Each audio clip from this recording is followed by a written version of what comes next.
নেপালের ভয়াবহ বন্যায় প্রাণহানির খবরে গভীর শোক জানিয়েছেন প্রধানমন্ত্রী তারেক রহমান।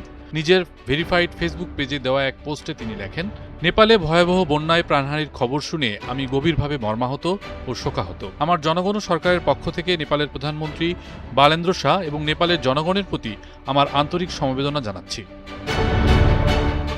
এছাড়াও তিনি লেখেন, যারা প্রাণ হারিয়েছেন এবং তাদের পরিবার পরিজন যারা এই অপূরণীয় ক্ষতি সহ্য করছেন তাদের জন্য আমাদের চিন্তা ও প্রার্থনা রয়েছে।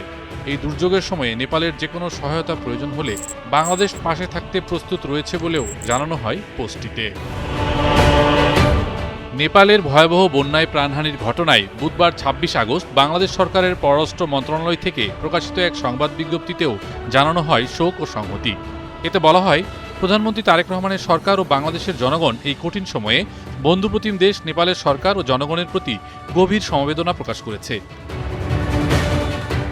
মর্মান্তিক এই দুর্যোগের খবর ও সার্বিক পরিস্থিতি বাংলাদেশ নিয়মিত পর্যবেক্ষণ করছে এবং দুর্ঘটনায় বহু মানুষের নিখোঁজ থাকা ও পর্যটক সহ অনেকের মৃত্যুর আশঙ্কায় গভীর উদ্বেগ প্রকাশ করা হয়েছে।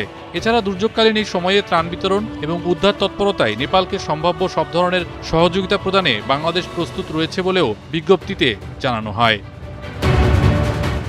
নিহতদের আত্মার শান্তি কামনা, নিখোঁজদের দ্রুত উদ্ধার এবং আহতদের দ্রুত সুস্থতা কামনা করা হয়েছে বিজ্ঞপ্তিতে।